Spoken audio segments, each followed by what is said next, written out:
Well, let's get back to your fights, and you won that fight at UFC 202 in dominant fashion. I mean, nobody could describe it any other way, and yet, I wouldn't even say it seems like it was that the UFC was very interested in having you fight John Jones instead of Daniel Cormier. I know you've talked about this up in Toronto, but what was that like for you? You leave Las Vegas after UFC 202 thinking, okay, I've earned my way back to a title fight, and then all of a sudden they want you fighting John Jones, which of course is a fun fight. It's a big fight, but it's, he's not the champion. I mean, what was your reaction sort of to what the UFC was throwing at you after UFC 202? I thought they were out of their mind. I was like, I bust my butt to get back to the title shot, and now all of a sudden, you want me to do something extra for you, you know what I mean? So it wasn't right, it wasn't fair, and they know I deserved the title shot, and everybody else knows I deserved the title shot, so, I mean, I wasn't going to fight unless it was for the title, period. Yeah, and it was one of those weird ones because it definitely, at least it didn't seem like it was a slight. A lot of times guys feel like they've earned a title shot, they don't get it. They feel like they've been disrespected, overlooked. It almost seemed like the UFC wanted you to fight John instead of Daniel because they viewed it as the bigger fight. So did you consider it at all just from that respect? Like, okay, the reason they want me to do this is because it's the bigger fight, or was it always just for you? No, I want the title is why I do this. That's why I'm fighting. So that's what I want. Yeah, that was what I saw it as. I'm like, I don't want to fight, but only for the title, not for an interim title because that's a fake title. You know what I mean? Interim titles are pointless. It means nothing at all. And I understand it's a big money fight for them, but this is my body, this is my career. I wasn't trying to hear all that they were talking. I knew it would eventually work out, but it was just a matter of time before one of us was going to be snap and be like, forget it. Mm-hmm. Yeah, and obviously you're happy with how everything played out, but does part of you still wish, any part of you wish that this was happening in New York at UFC 205, or does the only reason you really wanted it in New York is because it was before UFC 206, you just wanted the fight to happen? Yeah, I definitely wanted it to be in New York. That's where all the legends have fought at. All the great champions and great warriors have fought at. Who wouldn't want to be a part of history like that? But I guess Daniel had other plans, or he needed more time, or something like that. So it is what it is. After I kind of came to the conclusion that it wasn't going to happen at 205, I said, forget it. I'll just fight whenever I get the chance. Mm-hmm. Well, we're going to get to the DC fight, I promise, but before UFC 202, you told me that you didn't think that the John Jones fight would happen, and I know that you got a little irritated that the questions continued to pop up about John, even though you were fighting Glover Teixeira. But I got to ask, because I remember when you and I spoke and you telling me that I just don't feel like that fight's going to happen anymore. Has your mind changed? It seems like John's is slightly in a better position than he was after UFC 200. Have you came around, and do you think that you guys will again share the octagon? Is that how you feel now? I still doubt it. You know what I mean? I got a title to fight for. Then I'll think about it. But whenever he gets out of his situation, then that's when I'll start thinking about it. You know what I mean? I guess John was butthurt because Daniel and I were saying that he wasn't relevant right now, you know what I'm saying, to even be talked about and stuff like that. I mean, but that's just a fact because he's not even in the picture. So how is he relevant? You know what I'm saying? So like when I was going through my stuff, I wasn't relevant, and I can admit that because I wasn't in the picture. So I guess he came back with some stuff on Twitter or I don't know, somewhere. Whatever he said, I really didn't pay attention to it because it didn't mean anything to me, So, but if he felt disrespected, that's on him.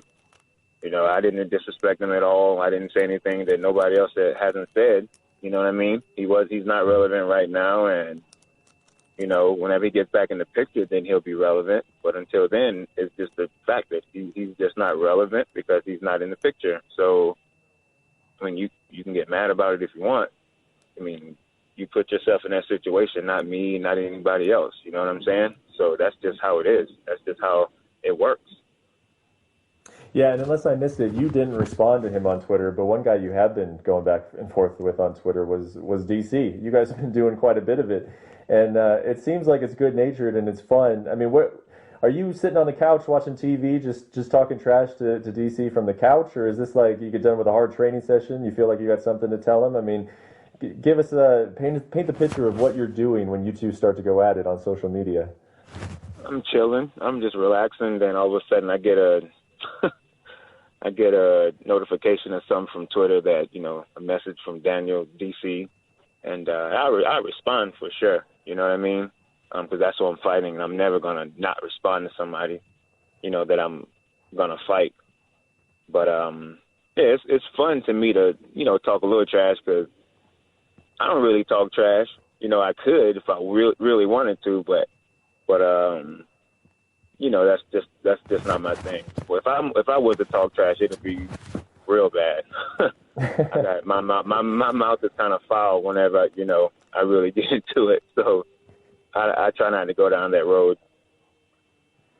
Well, one thing that he's promised in this, I guess you call it trash talk, or the back and forth between you guys, is that he's not going to wrestle you at UFC 206. So I'm assuming that you're just, preparing for a stand-up fight against DC, because the guy said he's not going to wrestle you, right? Yeah, he said that. We'll see. Come on, let's be realistic here. You know what I'm saying?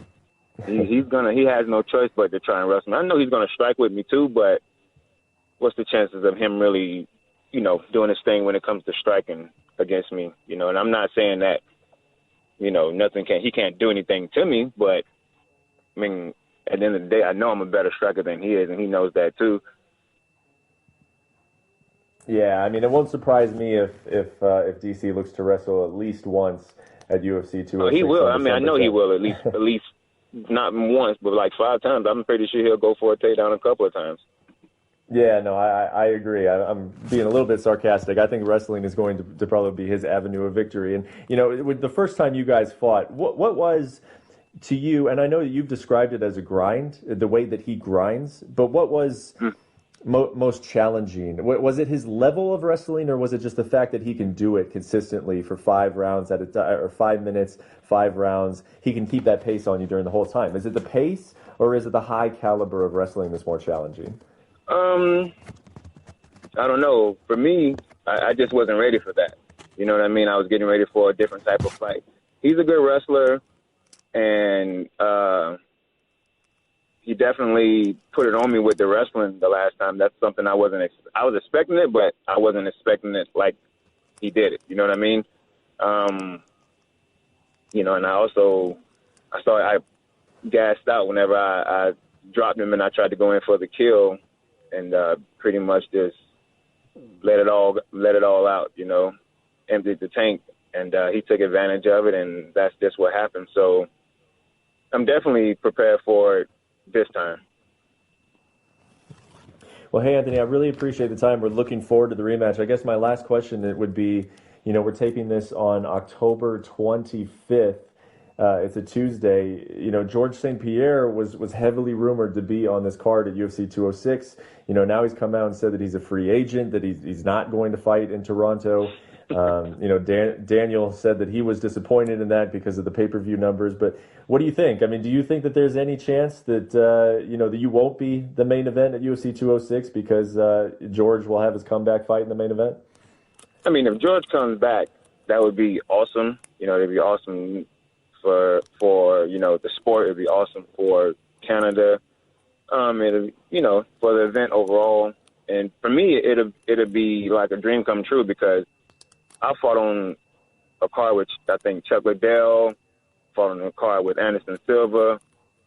I fought on the card with a lot of high-caliber fighters, a lot of legends, you know what I mean? So the only one I haven't fought on the same card with is GSP. So, I mean, if I get to fight on a card with him, my life is almost complete.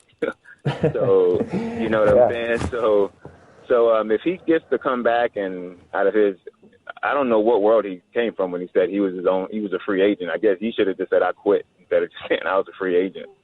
Because the UFC is going to fight that for sure. You know what I mean? So, but if he comes back, it'll be great, man. I definitely look forward to it, and it does not bother me not to be the main event for any card. Well, you know what would be crazy about that, and I know we talk about this basically every time you fight, and we probably will continue to do it just because it is this insane. But George St. Pierre used to be the guy that you were chasing as a welterweight. I mean, can you even imagine being that guy's size and challenging him?